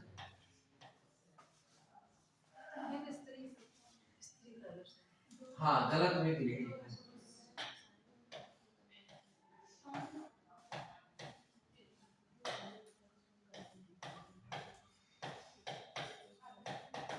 ये लिखा है गलत में कि इस घर में 3 पुरुष, सर 2 पुरुष का 3 स्त्री, चलो कोई बात नहीं, कोई बोल रहे थे अच्छा, 3 पुरुष और तीन स्त्रियां रहती हैं तो दो पुरुष कर लेते हैं, उससे वैसे उससे कोई दिक्कत नहीं है। वही कह रही आपने बोला था। हाँ उसमें लिखा शादी है। तो तीन पुरुष और तीन स्त्रियां रहते हैं तो ये बात ठीक नहीं है। तीन स्त्री रहते हैं ये बात ठीक नहीं है। पहली बात तो तीन जब स्त्री है तो स्त्री बहुवचन होना चाहिए, ठीक है। और दूसरी बात इसका तो बहुवचन करेंगे कि स्त्रियां। और दूसरा ये है कि अब देखो बात ये है कि स्त्रियां रहती हैं, अब ये आ रहा है इसके आधार पे रहती हैं। अब देखो ऐसा क्यों है कि इसमें भी तो तीन ये है और तीन ये है, 6 हो गया, बहुवचन नहीं हो गया क्या? पुरुष भी है स्त्री भी है तो बहुवचन हो गया, पुरुष ना भी ले तो भी बहुवचन है। वास्तव बात ये है कि इसमें जो होगा, इसमें इस घर में 3 पुरुष और 3 स्त्रियां रहती हैं। इसमें एक हिसाब से देखा जाए तो ये वाला आधा वाक्य ही अपने हिसाब से बन जाता है। ये वाक्य पूर्णतः इस पे डिपेंड नहीं है ना, इससे जुड़ा हुआ डिपेंड नहीं है बिल्कुल। ये अलग भी करते तो 3 स्त्रियां रहती हैं तो भी सही है, ठीक है। दूसरी बात ये है कि जब हम वाक्य पढ़ते हैं तो यहाँ वाक्य की जो क्रिया जा रही है वो पुरुषों से संबंध रख ही नहीं रहे और जो है बिल्कुल अलग कर दे रहा है, उस वाक्य को ही अलग कर दे रहा है। और ये जो क्रिया है ये अपने पास वाली जो कर्ता है उस पे निर्भर कर रही है, तो इसलिए उसकी जो कर्ता है उसके अनुसार लगेगी, तो बहुवचन लगेगी और स्त्रीलिंग लगेगी, है ना। तो इसलिए जो है जैसे कि लड़कियां पढ़ती हैं, लड़के पढ़ते हैं, स्त्रीलिंग में जब होता है तो उसका बहुवचन वैसे ही रहता है। लड़के पढ़ते हैं वो लड़का पढ़ता है तो एक वचन में रहेगा, लड़के पढ़ते हैं बहुवचन हो जाएगा, लड़की पढ़ती है तो पढ़ती रहेगा और लड़कियां पढ़ती हैं तो भी पढ़ती रहेगा। तो वही बात है, ये क्रिया तो बहुवचन हुई है लेकिन स्त्रीलिंग में क्या होता है, स्त्रीलिंग में होता यह है कि स्त्रीलिंग में क्रिया बहुवचन और एक वचन दोनों एक ही जैसे रहती है। स्त्रीलिंग में क्रिया बहुवचन और एक वचन में दोनों एक ही जैसे रहती है। दूसरा आपने क्या कहा था, बहनें और भाई बने कहते हैं, याद है कुछ? 5 बहनें हैं, उसका एक बहन 3 बहन भाई ऐसे अरे एप्लीकेशन बात है याद नहीं। हाँ जैसे कि 2 भाई इस घर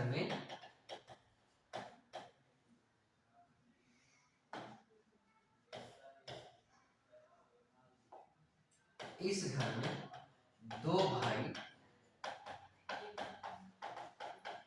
और 3 बहनें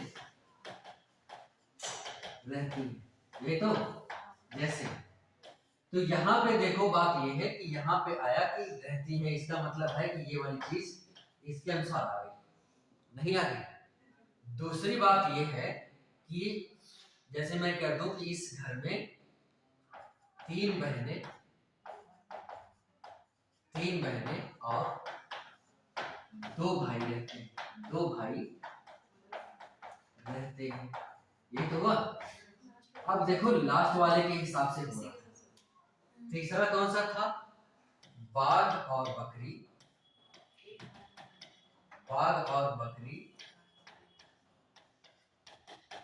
एक घाट पर पानी पीते हैं, एक घाट पर पानी पीते हैं। अब एक घाट पर पानी पीते हैं, बाघ और बकरी एक घाट पर पानी पीते हैं। तो यहाँ पे देखो बात ये है कि ये वाली जो कहानी है तो इसमें तो ये स्त्रीलिंग आ रहा है, तो यहाँ पे इसको स्त्रीलिंग होना चाहिए कि बाघ और बकरी एक घाट पर पानी पीती हैं। तो समुदाय के हिसाब से आ रहा है, समूह के हिसाब से कि बाघ और बकरी दोनों जानवर हैं। हाँ तो बात ये है ना कि जैसे मान लिया कि यहाँ पे अंतर क्या है कि इसके अनुसार जो है लिंग और वचन बनाया गया है, लेकिन यहाँ पे है मामला क्या है, मामला ये कि यहाँ पे ये एक वचन है और एक वचन ये है, दोनों को मिला के बहुवचन कर दिया गया है। दोनों को मिला के क्या किया गया है, बहुवचन कर दिया गया। मेरे समझ से यहाँ पे भी दोनों को मिला के बहुवचन किया गया है, अपने आप में ये बहुवचन, ठीक है। और अपने आप में ये बहुवचन है तो इसकी जरूरत नहीं भी है। यदि अपने आप में ये बहुवचन बन ही रहा है, ठीक है, तो इसकी जरूरत ही नहीं है। और दूसरी बात ये है कि यहाँ पे जब इसकी जरूरत ही नहीं, तो इसके अनुसार हमने इसका बहुवचन बना के लिख लिया स्त्रीलिंग में।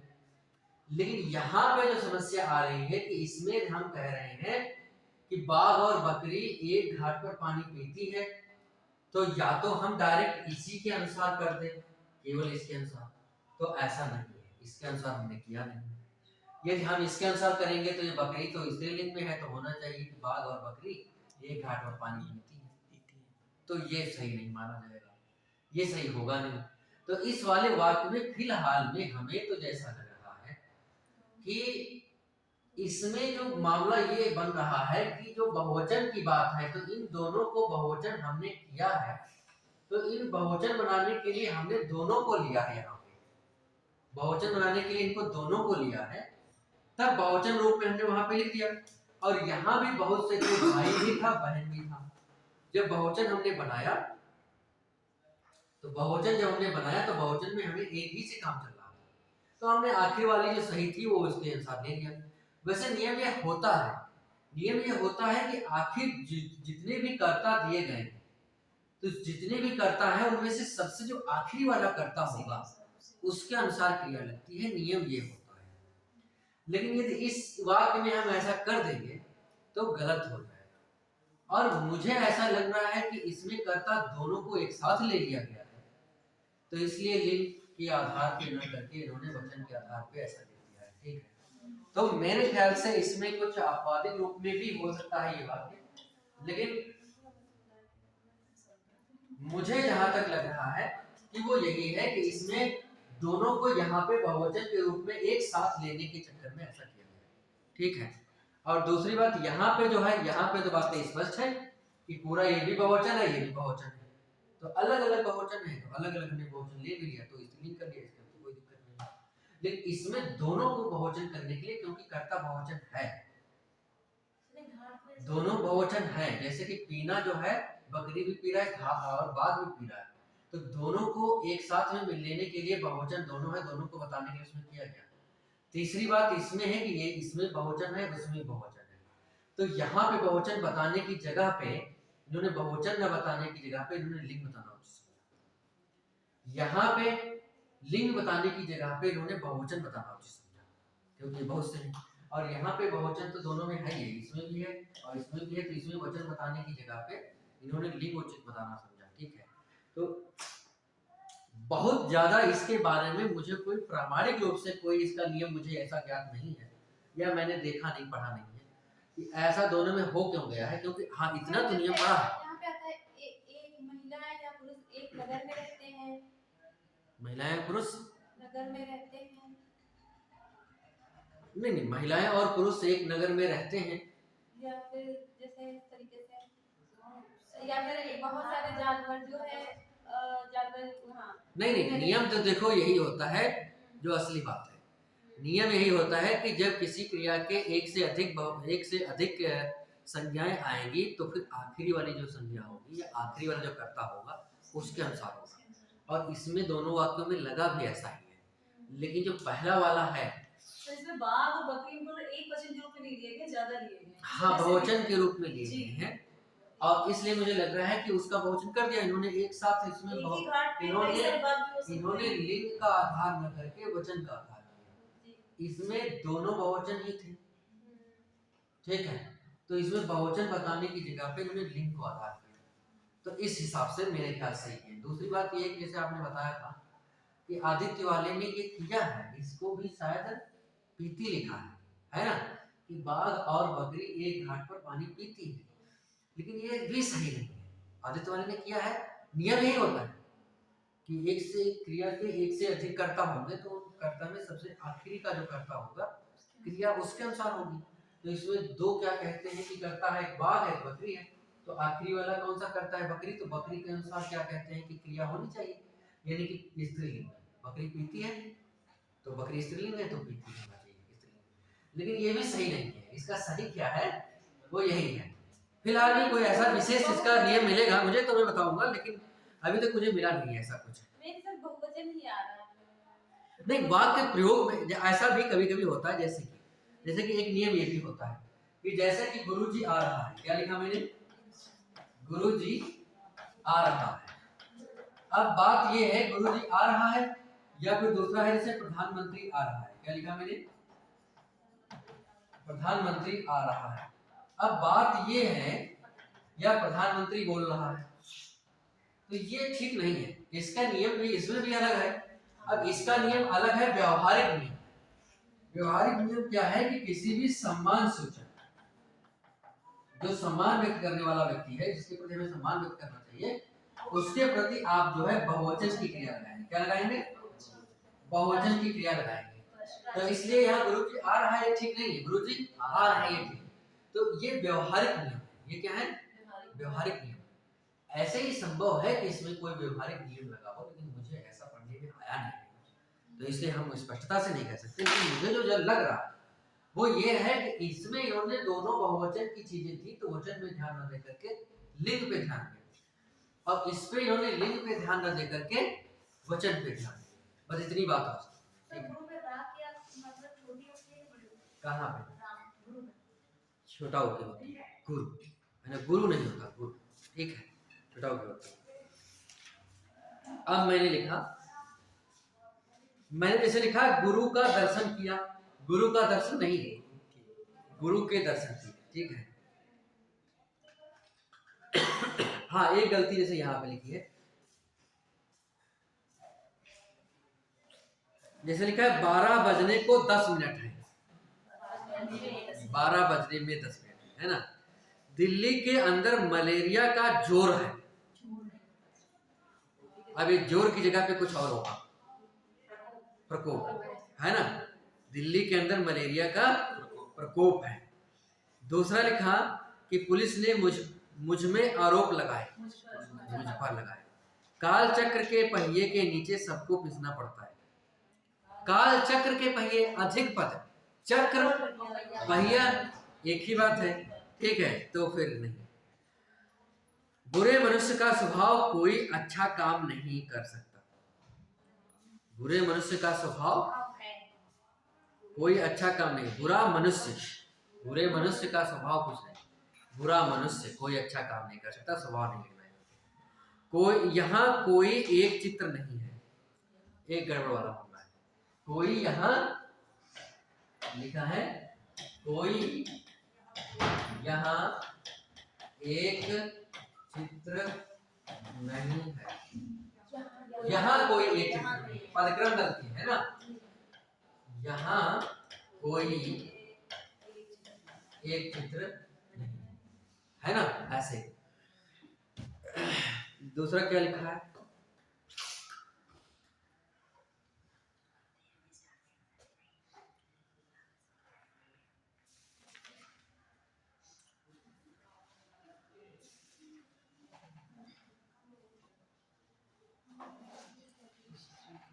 हाँ ये थोड़ा मुझे ठीक है। हम आपके अत्यंत अनुग्रहित हैं।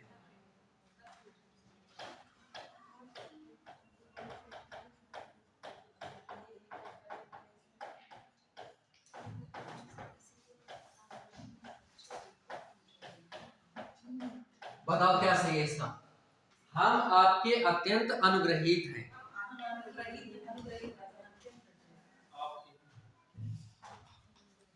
क्या हो जाना चाहिए, आपके अत्यंत अनुग्रहित हैं, ये गलत है। इसकी स्पेलिंग क्या आना चाहिए,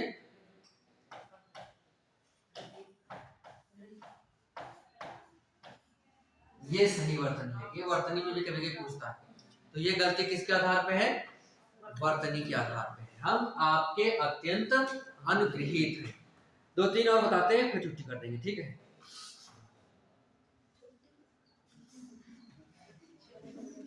छुट्टी का मतलब क्लास हो, और भी दूसरी क्लास है।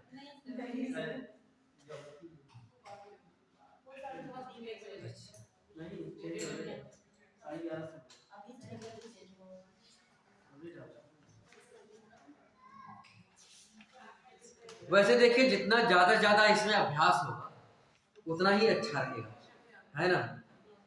तो ज्यादा ज्यादा अभ्यास करने का प्रयास करिएगा। जैसे लिखा है, आकाश में वायुयान दौड़ रहा है,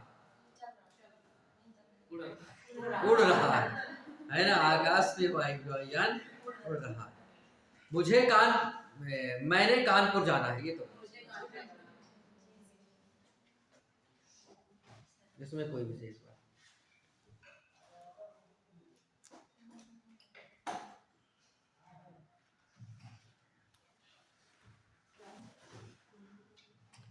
आप इस पत्र में हस्ताक्षर बना दीजिए।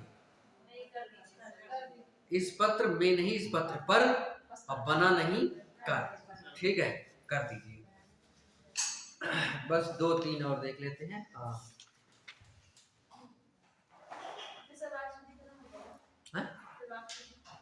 अब वाक्य शुद्धि में फिर तो अभ्यास ही ज्यादा रहेगा, है ना। वर्तनी शुद्धि बताएंगे, ठीक है, वर्तनी की शुद्धि पर बताएंगे। वर्तनी शुद्धि के बाद फिर पर्यायवाची बताएंगे, क्योंकि वाक्य शुद्धि और वर्तनी शुद्धि एक साथ रहता है। एक पानी का गिलास दीजिए, वो वाला गलती है ना। सामाजिक कुरीतियों का एकमात्र कारण अज्ञानता है। सामाजिक, ये बहुत बढ़िया मिल गया। सामाजिक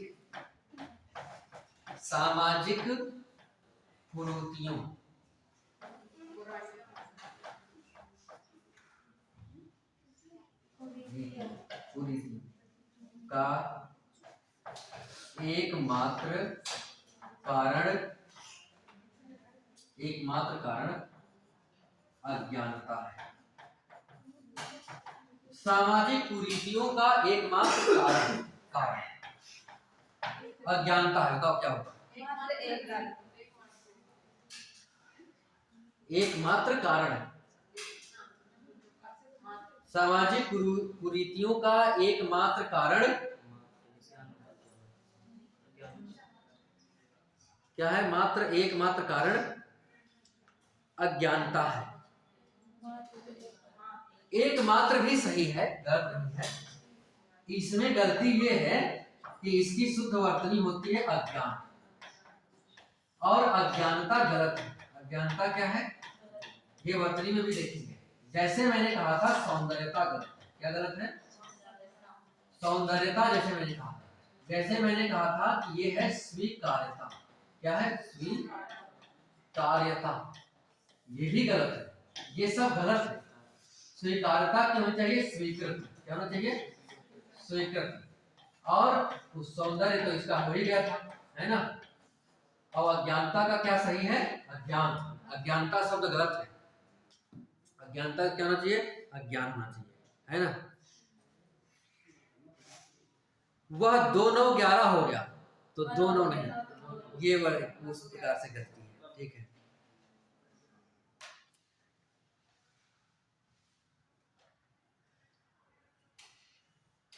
इस समय मेरी आयु 30 वर्षों की है। वर्षों बहुवचन नहीं लगाना चाहिए, वर्ष, और आयु नहीं, उम्र, ठीक है।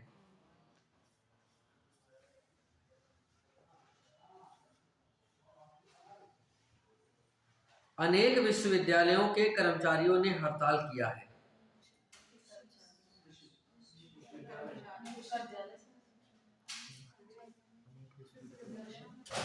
विश्वविद्यालय के अनेक कर्मचारी, वैसे अनेक भी विश्वविद्यालय हो सकते हैं, ये कुछ प्रश्न डाउटफुल है ना। विश्वविद्यालय में तो अनेक हो सकते हैं। जैसे कई बैंकों के कर्मचारियों ने हड़ताल की, ये भी ठीक है। और बैंकों के कई कर्मचारियों ने हड़ताल की, कि बैंकें भी कई हो सकती हैं और कर्मचारी भी कई हो सकते हैं, तो ऐसे वाले तो कई हो सकते हैं, ठीक है।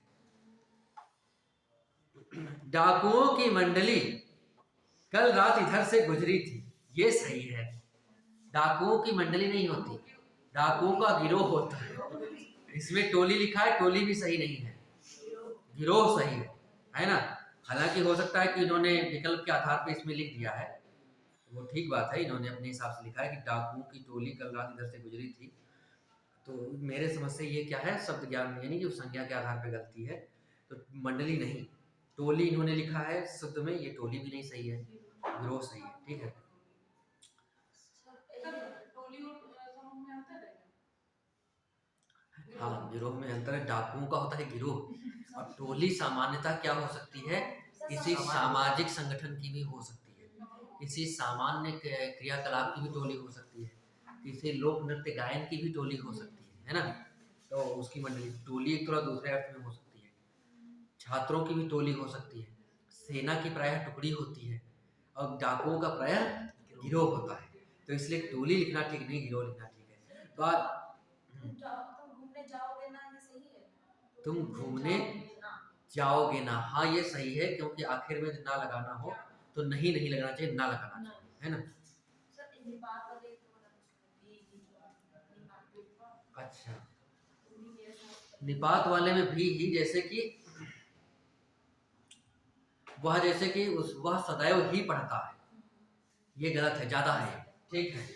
वह हमेशा ही पढ़ता है, वह क्या है, वह हमेशा हमेशा ही पढ़ता है, तो हमेशा ही पढ़ता है ये ठीक नहीं है ना।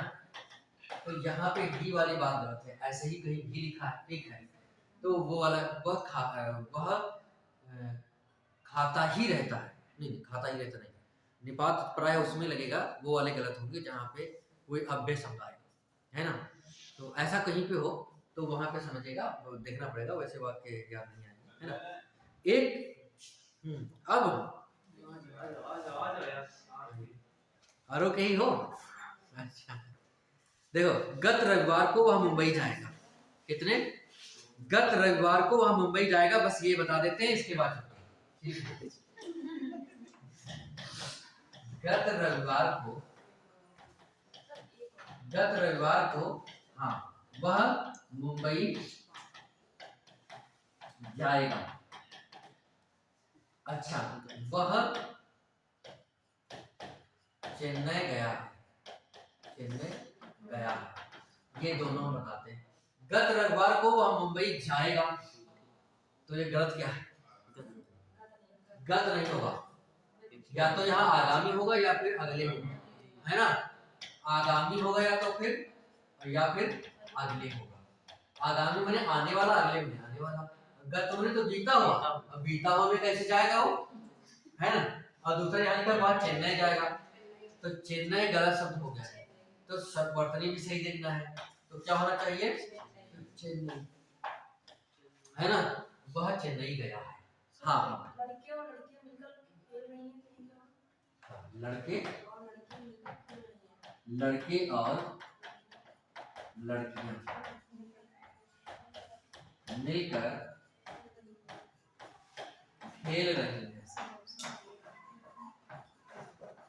देखो यहाँ पे वही बात आ गई है कि जब एक से ज्यादा क्रियाएं हैं तो नियम यही होता है कि एक, यदि किसी क्रिया के एक से अधिक करता है तो खेलने का काम कौन कर रहा है, लड़के भी कर रहे हैं, लड़कियां भी कर रही हैं, ठीक है। तो देखो यहाँ पे मुझे ऐसा लग रहा है कि देखो आखिर में क्या है, लड़कियां हैं, तो आखिर ये लिया गया, और दूसरी बात क्या है कि ये बहुवचन है, तो इसलिए ले लिया गया, है ना। उसमें क्या था, बाघ और बकरी दोनों बहुवचन थे नहीं, तो दोनों को मिला के बहुवचन किया गया, और जब मिला के बहुवचन किया गया तब मेरे समझ से लग रहा है कि उसको बहुवचन दर्शाने के लिए बहुवचन लिखा गया, है ना।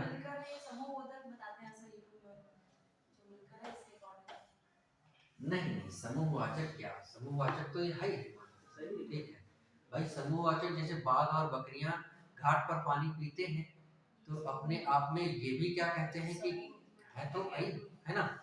तो ये बात हो सकती है। ऐसे यूट्यूब पे क्या बताते हैं उसमें ज्यादा दिमाग नहीं लगा, हाँ जैसे भी आपको समझ में आए, लेकिन मेरे ख्याल से ये है कि उस इसमें बहुवचन यहाँ पे आखिर वाला मिल गया, तो क्या ध्यान दिया गया कि बहुवचन के आधार पे फिर वैसे भी इसके स्त्रीलिंग का बहुवचन स्त्रीलिंग ही रहेगा। जैसे कि लड़की खेल रही है या लड़कियां खेल रही हैं, उसका बहुवचन एक ही होता है ना। उस जैसे कि एक वचन का लिंग करोगे तो भी वही रहेगा, और बहुवचन बना के करोगे तो भी वही रहेगा। तो बात ये है कि यहाँ पे जो आखिर में जो दोनों मिल गए ये बहुवचन के, तो हमने इसके अनुसार बहुवचन बना लिया, ठीक है।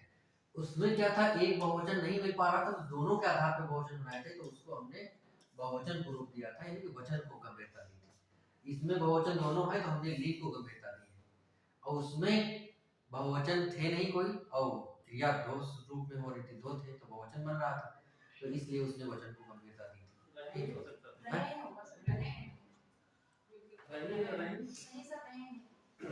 लड़के और लड़कियां मिलकर खेल रही हैं। अच्छा, रही हैं, हाँ ये भी सही है, क्योंकि फिर इसमें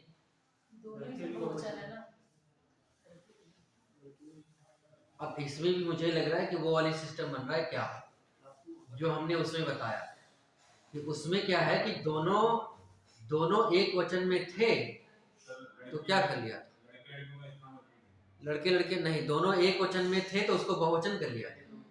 अब ये दोनों बहुवचन में है तो पुल्लिंग में कर लिया गया, बहुवचन में कर लिया गया। ठीक है, तो फिलहाल में ये देखिए, इसका कोई असली नियम क्या रहे हैं, इसका जो है मैंने कहा कि असली नियम तो बस इतना ही है कि आखिर वाले के आधार पे लगना चाहिए, लेकिन इसमें आखिर वाले के आधार पे नहीं लगा, तो इसके लिए फिर वही बात होती है कि कुछ व्यवहारिक चीजें होती हैं कि हम उनका व्यवहार में क्या प्रयोग करते हैं, है ना, हम उनका व्यवहार में क्या प्रयोग करते हैं, कैसे हम प्रायः हिंदी की प्रकृति के अनुसार कैसा बोलते हैं। क्या हम ऐसा, ये नियम तो ये है कि लड़के और लड़कियां मिलकर खेल रही हैं, नियम यही है कि यदि क्रिया के एक से अधिक कारक हैं, एक कर्ता है, तो आखिरी वाला जो कर्ता होगा उसी के अनुसार क्रिया लगेगी। तो क्रिया तो नियम के अनुसार इसके अनुसार लगनी चाहिए, इसलिए, लेकिन नहीं है, रहे हैं होना चाहिए, और रहे क्यों, फिर ये व्यवहारिक नियम है, व्यवहार में हम जैसा प्रयोग करते हैं वो ज्यादा महत्वपूर्ण है ना, तो बस बात है, बोलने भी अच्छा लग रहा है, हाँ वही व्यवहारिक का मतलब वही होता है। ठीक है, तो चलिए आज इतना ही रखते हैं फिलहाल, है ना, और कोई भी शुद्ध वाक्य हो तो देख बताइएगा। सेल्फी ले लेते हैं।